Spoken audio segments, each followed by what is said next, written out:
संसद से अपनी सबसे पहले जो बात करते हैं हम संसद की करते हैं। संसद को इंग्लिश में दोस्तों पार्लियामेंट कहा जाता है। संसद को इंग्लिश भाषा में पार्लियामेंट कहा जाता है। पहला जो टॉपिक लिखा है वो ये लिखा हुआ है कि संसद केंद्र सरकार का विधायी अंग माना जाता है। ये बहुत सोचने वाली बात है। पहली बात तो सरकार, हमारे देश में, भारत देश में सरकार दो प्रकार की बताई जाती हैं।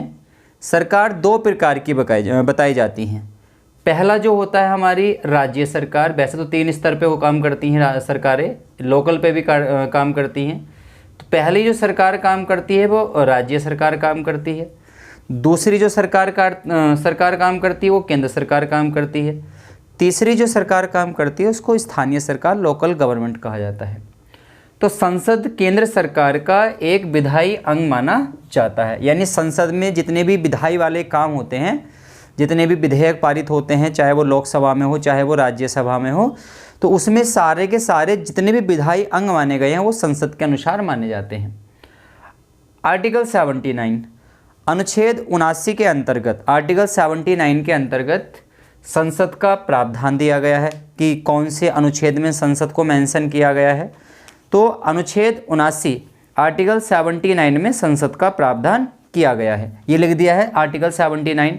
अगर क्वेश्चन आपके एग्जाम में बनता है कि कौन से अनुच्छेद के अंतर्गत संसद का प्रावधान है, 4 ऑप्शन बन जाएंगे, आर्टिकल 75, आर्टिकल 76, आर्टिकल 77 या आर्टिकल 79। तो इसका जो आंसर आपको लगाना पड़ेगा वो 17 लाइन लगाना पड़ेगा, 79। पॉइंट तीसरा क्या है, तीसरा पढ़ लेते हैं। संसदीय शासन व्यवस्था ब्रिटेन के संविधान से ली गई है। कुछ भारतीय संविधान में दोस्तों स्रोत लिए गए हैं। जैसे अगर हम मौलिक अधिकार की बात करेंगे तो मौलिक अधिकार अमेरिका के संविधान से लिए गए हैं। अगर हम मौलिक कर्तव्य की बात करेंगे तो मौलिक कर्तव्य रूस के संविधान से लिए गए हैं। अगर हम बात करें इसी की संसदीय शासन व्यवस्था की, कि संसदीय शासन व्यवस्था का प्रावधान कहाँ से लिया है दोस्तों, तो संसदीय शासन व्यवस्था का प्रावधान हमने कहाँ से लिया है, ब्रिटेन के संविधान से लिया है। अगर हम कहें संघीय शासन व्यवस्था का प्रावधान कहाँ से लिया है दोस्तों, तो संघीय शासन व्यवस्था का प्रावधान हमने कनाडा के संविधान से लिया है। अगर हम बात करें राष्ट्रपति पर जो महाभियोग की प्रक्रिया लगाई जाती है अनुच्छेद 61 के अंतर्गत, वो प्रावधान हमने कहाँ से लिया है दोस्तों, तो अनुच्छेद 61 के अंतर्गत जो राष्ट्रपति पर महाभियोग की प्रक्रिया का प्रावधान है वो हमने अमेरिका के संविधान से लिया है। अगर हम बात करें समवर्ती सूची का प्रावधान कहाँ से लिया है दोस्तों, तो समवर्ती सूची का प्रावधान ऑस्ट्रेलिया के संविधान से लिया है। अगर हम बात करें जो विधि द्वारा स्थापित प्रक्रिया है, या अगर हम बात करें कि 6 प्रकार के मौलिक अधिकार कहाँ से लिए हैं, तो अमेरिका के संविधान से 6 प्रकार के मौलिक अधिकारों का स्रोत लिया गया है दोस्तों। मतलब ये हमें पता होना चाहिए कि कौन सा स्रोत भारतीय संविधान ने हमने कहाँ से लिया है। अगर हम बात करें कि न्यायपालिका की जो स्वतंत्रता का प्रावधान है वो कहाँ से लिया है, तो वो अमेरिका के संविधान से हमने लिया है। सुप्रीम कोर्ट को सर्वोच्च माना गया है, ये प्रक्रिया कहाँ से ली है, तो ये प्रक्रिया हमने अमेरिका के संविधान से ली है ना। अगर हम बात करें एक प्रकार की नागरिकता जिसको हम सिंगल सिटीजनशिप कहते हैं, एकल नागरिकता कहते हैं दोस्तों, तो वो कहाँ से ली है, तो दोस्तों हमने वो प्रावधान हमने ब्रिटेन के संविधान से लिया है। तो अब तीसरे फैक्ट की जो हम बात कर रहे थे, जो तीसरा फैक्ट हमारा ये लिखा हुआ है कि संसदीय शासन व्यवस्था हमने कौन से देश के संविधान से ली है, तो संसदीय शासन व्यवस्था का प्रावधान हमने ब्रिटेन के संविधान से लिया है। अगर हम बात करें भारतीय लोकतांत्रिक व्यवस्था में संसद महत्वपूर्ण भूमिका निभाती है। लोकतांत्रिक, डेमोक्रेसी, भाई सबसे अच्छी बात तो यह है कि हमारा जो देश की जो सरकार है वो लोकतांत्रिक सरकार है। इसको हम पब्लिक गवर्नमेंट कहते हैं, डेमोक्रेसी गवर्नमेंट कहते हैं। लोकतांत्रिक सरकार का मतलब क्या होता है, लोकतांत्रिक सरकार का मतलब ये है कि जिसमें जनता के हितों की बात की जाती है, जिसमें जो भी निर्वाचन होता है या जो भी निर्वाचन का माध्यम बना जाता है उसमें जनता की बहुत हिस्सेदारी होती है। जो भी सरकार काम करती है वो सारा सरकार का लेखा जोखा जनता के सामने समक्ष पेश किया जाता है। 6 प्रकार के जो मौलिक अधिकार बनाए गए हैं वो भी जनता के हित में रख के बनाए गए हैं। तो अगर बात करते हैं कि भारतीय लोकतांत्रिक व्यवस्था में संसद महत्वपूर्ण भूमिका निभाती है। अब आगे बात कर लेते हैं, क्या है कि संविधान के भाग 5 के अंतर्गत अब भाग पूछे जाते हैं कि भाग 1 में क्या है, भाग 2 में क्या है, भाग 3 में क्या है, भाग 4 में क्या है, भाग 5 में क्या है, तो भाग 6 में क्या है, फिर भाग 7 में क्या है। ऐसे भाग बना दिए गए हैं। जैसे भाग 1 की बात करेंगे हम तो भाग 1 में संघ राज्य क्षेत्र हैं। अगर हम भाग 2 की बात करेंगे तो भाग 2 में क्या है दोस्तों, नागरिकता का प्रावधान दे दिया गया है ना। अगर हम भाग 3 की बात करेंगे तो भाग 3 में क्या बनाए गए हैं, 6 प्रकार के मौलिक अधिकार बनाए गए हैं जो हमने अमेरिका देश के संविधान से लिए हैं। अगर हम भाग 4 की बात करेंगे तो DPSP बोलते हैं जिसको, director principle of state policy जिसको कहा जाता है, राज्य के नीति निर्देशक सिद्धांत बनाए गए हैं जिनका काम क्या होगा, एक वेलफेयर स्टेट का काम करेंगे। मतलब अपने जो राज्य को, उसमें राज्य का प्रक्रिया ये रहेगा कि वो जितना ज़्यादा से ज़्यादा चाहे अपने आप को कल्याणकारी बना सके।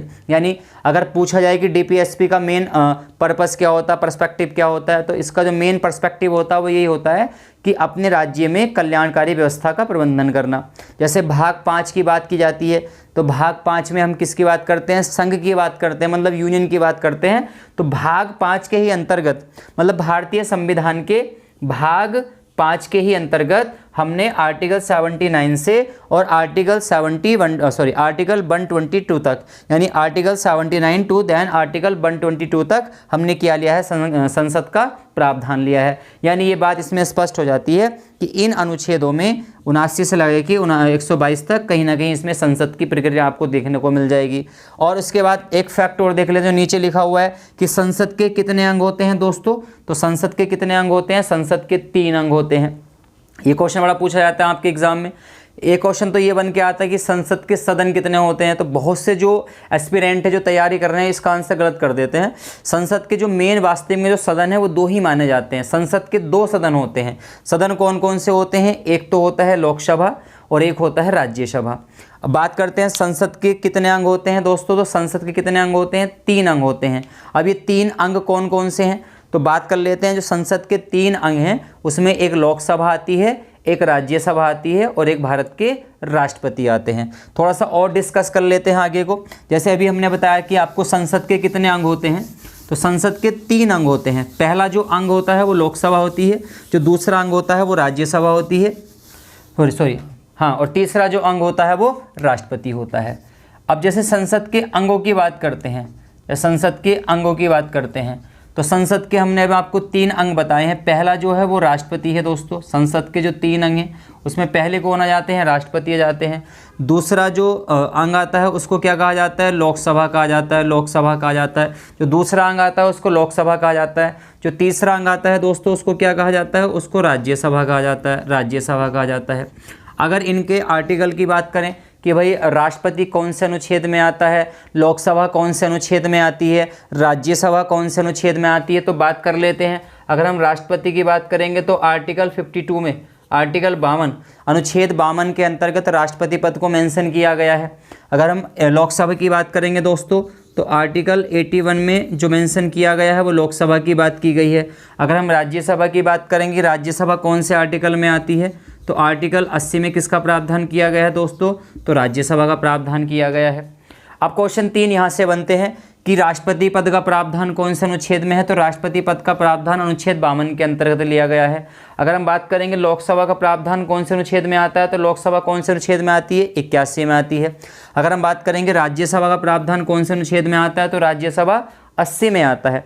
तो इस कंडीशन में संसद के 3 अंग बन जाते हैं। पहला बन जाता है राष्ट्रपति, दूसरा बन जाता है लोकसभा और तीसरा बन जाता है राज्यसभा। अब क्वेश्चन क्या बनता है, अब क्वेश्चन सोचने वाली बात है। अभी क्या बताया था कि संसद के कितने सदन होते हैं, तो संसद के 2 ही सदन होते हैं। सदन का मतलब होता है घर। अगर हम सदन की पर्यायवाची की बात करें तो गृह कहा जाता है, मतलब घर कहा जाता है। तो संसद के 2 ही सदन होते हैं। 2 सदन कौन कौन से होते हैं, एक होता है आपके पास लोकसभा का सदन और एक कौन सा होता है आपके पास, राज्यसभा का सदन।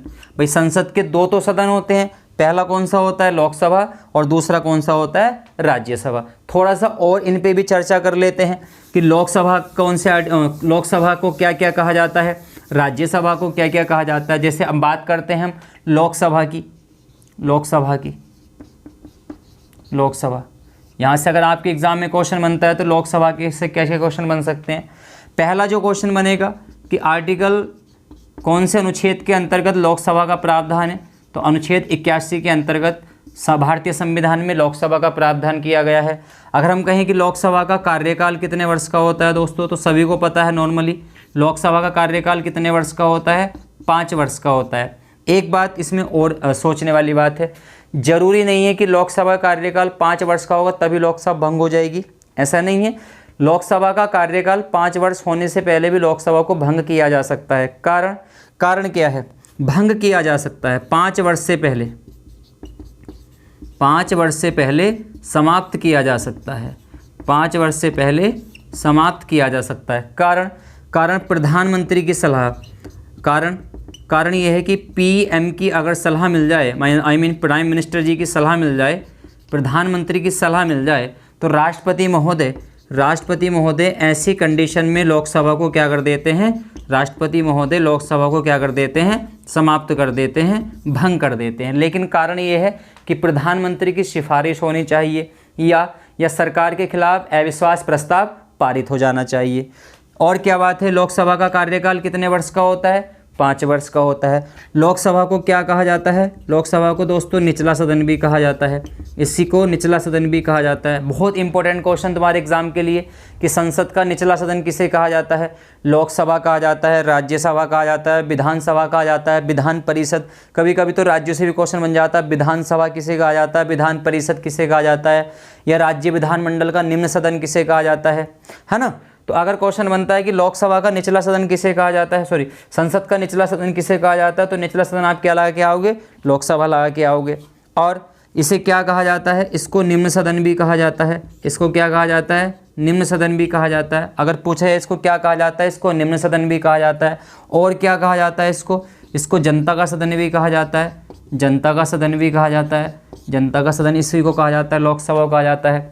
क्योंकि जनता का सदन का मतलब ये है कि जितने भी एमपी, मतलब मेंबर ऑफ पार्लियामेंट, जिनको आप सांसद कहते हो, जितने भी एमपी लोकसभा में जाकर बैठते हैं सब जनता के द्वारा चुनते हैं। तो जनता का ही सदन हुआ एक प्रकार का, जनता नहीं तो चुन के भेजा है उनको संसद में काम करने के लिए, तो इनको जनता का सदन, इस पे लोकसभा को जनता का सदन कहा जाता है। उसके बाद अगर हम और थोड़ा सा आगे बढ़ेंगे तो प्रतिनिधि की सभा कहा जाता है, रिप्रेजेंटेटिव, प्रतिनिधि की सभा, प्रतिनिधि की सभा कहा जाता है, प्रतिनिधि की सभा कहा जाता है। प्रतिनिधि का मतलब रिप्रेजेंटेटिव, जो हमने चुन के भेजे हैं जनता में, उनकी सभा, यानी लोकसभा को प्रतिनिधि की सभा भी कहा जाता है। और अगर हम बात करते हैं कि लोकसभा में अधिकतम सीटें कितने हो सकती हैं, लोकसभा में अधिकतम सीटें कितनी हो सकती हैं, लोकसभा में अधिकतम सीटें कितने हो सकती हैं, तो लोकसभा में अधिकतम सीटें हो सकती हैं 552। कितनी हो सकती हैं? 552। अगर हम वर्तमान में बात करें कि वर्तमान में लोकसभा में कितनी सीटें हैं, वर्तमान में लोकसभा में कितनी सीटें हैं, तो 543 सीटें वर्तमान में क्या है? लोकसभा में है। अगर हम बात करें कि लोकसभा का जो सदस्य होता है, जो लोकसभा का सदस्य होता है, जिसको हम एमपी कहते हैं, मेंबर ऑफ पार्लियामेंट, जिसको सांसद कहा जाता है, अगर हम कहें लोकसभा की एज कितनी होती है एमपी बनने की, तो एमपी बनने की एज कितनी होती है? 25 वर्ष होती है। भाई लोकसभा का सांसद जो बनने की एज है वो कितने वर्ष होती है? 25 वर्ष होती है। इन सदस्यों का एमपी का कार्यकाल भी कितना होता है? एमपी के अगर हम कार्यकाल की बात करेंगे दोस्तों, तो एमपी का कार्यकाल भी कितने वर्ष का होता है? 5 वर्ष का होता है। भाई एमपी का जो कार्यकाल होता है वो भी कितने वर्ष का होता है? 5 वर्ष का होता है। तो यहाँ से अगर क्वेश्चन बनते हैं तो क्वेश्चन क्या बनेगा कि जनता का सदन किसे कहा जाता है? तो जनता का सदन लोकसभा को कहा जाता है, जनता का सदन लोकसभा को कहा जाता है। प्रतिनिधि की सभा किसे कहा जाता है? लोकसभा को कहा जाता है। अधिकतम कितनी सीटें हो सकती हैं? 552 सीटें हो सकती हैं लोकसभा में। वर्तमान में कितनी सीटें हैं? 543 सीटें हैं। वर्तमान में तो 543 सीटें हैं ना, क्योंकि 2 सीटों का काम खत्म कर दिया है। अब एमपी का मतलब मेंबर ऑफ पार्लियामेंट, अगर एमपी बनना है, सांसद बनना है, तो एज कितनी होती है? 25 वर्ष होती है। इन एमपी का कार्यकाल कितने वर्ष का होता है? इनका भी नॉर्मली 5 वर्ष का ही होता है। अगर हम बात करें कि लोकसभा का कार्यकाल कितने वर्ष का होता है, तो 5 वर्ष का होता है। लोकसभा का प्रावधान कौन से आर्टिकल में मेंशन किया गया है? तो अनुच्छेद 81 में कहा गया है, 81 में किया गया है। और भी क्वेश्चन अगर यहाँ से बना कि लोकसभा को कौन सा सदन कहा जाता है, तो लोकसभा को अस्थायी सदन कहा जाता है, क्योंकि कभी भी भंग हो सकती है। ये कभी भी भंग होने का मतलब ये है कि जैसे ही सरकार के खिलाफ अविश्वास प्रस्ताव पारित हो जाता है, या सरकार जो मंत्रिपरिषद है वो सरकार चलाने में नाकाम रहती है, या वो अपने कर्तव्यों को नहीं निभा पाती, तो ऐसे कारण से लोकसभा कार्यकाल क्या कर दिया जाता है? समाप्त कर दिया जाता है। इसीलिए इसको क्या कहा जाता है? स्थायी सदन कहा जाता है, क्योंकि स्थायी रहा नहीं है, 5 साल का पूरा हुआ ही नहीं। स्थायी का मतलब क्या है? जो 5 साल तक परमानेंट चल जाए। कभी भी भंग हो सकती है, लेकिन कुछ फैक्ट है। फैक्ट क्या बनता है कि लोकसभा को भंग किया जा सकता है? ऑप्शन बनेगा, ऑप्शन क्या बनेगा? मुख्यमंत्री की सलाह पर, राज्यपाल की सलाह पर, राष्ट्रपति के विवेकानुसार, या प्रधानमंत्री की सलाह पर राष्ट्रपति के द्वारा। तो इसका जो करेक्ट आंसर बनेगा वो कौन सा बनेगा? डी ऑप्शन, जो अभी चौथा लास्ट वाला बोला था कि प्रधानमंत्री की सलाह पर राष्ट्रपति महोदय के द्वारा लोकसभा को क्या किया जा सकता है? भंग किया जा सकता है। इसका कार्यकाल बता दिया है आपको, कार्यकाल कितना है? 5 वर्ष। अब ये जरूरी नहीं है कि कार्यकाल 5 वर्ष तक ही परमानेंट है, हो सकता है लोकसभा कार्यकाल 5 वर्ष से पहले भी समाप्त हो जाए। कारण 5 वर्ष से पहले लोकसभा कार्यकाल समाप्त हो सकता है। कारण क्या है? प्रधानमंत्री की सलाह।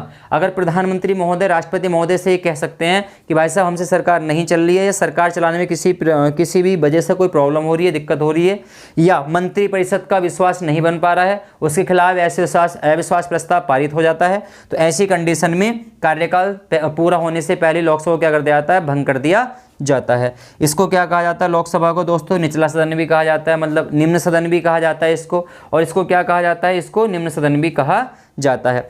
तो ये सारे के सारे फैक्ट संसद और लोकसभा के बारे में हमने आपको डिस्कस कर लिए हैं। एक बार रिवीजन कर लेते हैं अच्छे से।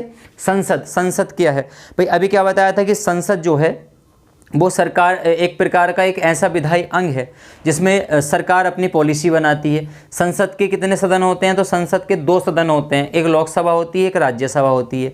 संसद के अंग कितने होते हैं? तो संसद के 3 अंग होते हैं, लोकसभा, राज्यसभा और राष्ट्रपति। बेसिकली ये कहा जाता है कि संसद का जो राष्ट्रपति है वो अभिन्न अंग माना जाता है, वो संसद का अभिन्न अंग माना जाता है राष्ट्रपति। संसद का प्रावधान कौन से आर्टिकल में है? तो संसद का प्रावधान आर्टिकल 79 में, अनुच्छेद 79 में है।